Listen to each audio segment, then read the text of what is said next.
અને કહેવાનો મતલબ કે આ સમયે આપણે કરવું શું છે? કોઈનો જન્મ થાય, કોઈનું મરણ થાય, કઈ બીજા સારા થયા પણ જે નરેશ ભાઈ જે એમના હૃદયમાં ગુરુ ભાવ, સંત ભાવ, ભક્ત ભાવ, એમનો જે ભાવ એટલો બધો ઉત્સાહ અને વધારે પાછળના પરિવારમાં અમે એમના બાપીના સાથ વધારે કેમ કે ગુરુના શબ્દની તાકાત શું છે એ મને અઠવાડિયા પહેલા નરેશભાઈ ફોન કર્યો ખાલી અમે ગમત કરતા પણ એ ભાભી એમને સુંદર મજામાં કીધું કે મને હૃદયમાં આનંદ વરસી ગયો કે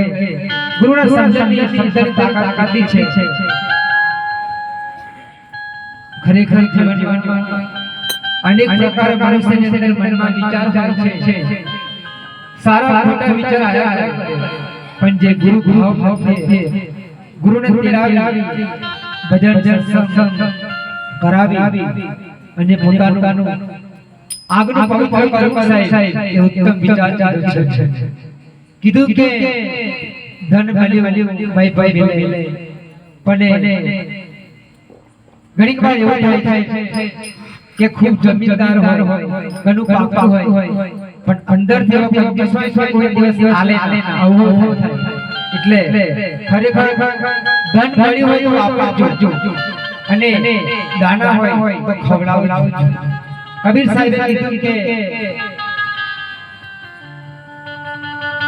कहे कभी कमाल को कि दो बात सीख ले कौन साहेब को बंदगी और भूखे को अन्न दे अब ये एक रस्तो साहेब पकड़ो ये આપણો ધર્મ છે પણ પૈસા કેવી રીતે વાપરવા અને કેવી રીતે વાપરવા એ પર ગુરુની જરૂર છે કેમ કે લગભગ માત્ર જમીન નહીં પૈસા દર માણસ નહીં એટલે હું ખાલી છે પહેલી વાત તો કેમ કે ગુરુ મહારાજ સમજણ એવી છે કે પૈસા હોય તો દાન થાય એવું નથી તારે જોડે 10 5 રૂપિયા વાપર ધર્મની અંદર પછી જો ગુરુનો પાવર ગુરુની દયા ને ગુરુની કૃપા છે એ પછી પાછળ સમજાય પણ આ સમય આપણે ચાલુ ભગવાન જોડે માગી હોય તો ભીખ માગી સાહેબ પણ ચાઈ ખરા પણ માગવાનું એને ન માગ્યો અને બીજું માગી એટલે સંતોએ કહ્યું કે દર્શન કયો પણ માગવાનું ના માગને તે ભીખ માંગે તે ભિખારી પણ માર ગુરુએ અવરું કર્યું કે મન ભિખારી કરી કે તું ભિખારી થા અને પછી હું સંપત્તિ હાજી આવે કે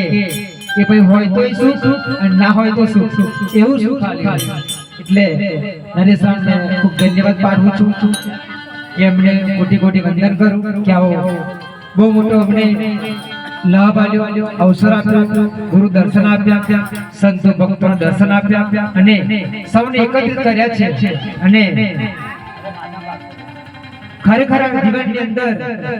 હવે તો સમય એટલો બલવાન ચાલે છે કે ભજન આ સમય કરવું અને કરાવવું એ પણ બહુ મુશ્કેલી કામ છે સાહેબ ક્યારે કરોડપતિ થવું એ બધા વિચાર આવે સાહેબ પણ ભગવાનનું ભજન કરવાનું ભગવાનની યાદ આવે એ કોક જગતમાં કોક એક પુરુષ હોય એ બધા ભગવાનનું ભજન સત્સંગ કરવાનું મન થાય નહીં તો એવું થાય કે ભક્તિ કરીએ પણ પેલો પોતાનો ઘરનો જ નડે કે કરવું શું એમ આજ મારા વાંચવામાં એવું આવ્યું કે ભક્તિ કરે પેલો અહીંથી શરૂઆત થાય છે એટલે ભક્તિ કરવાથી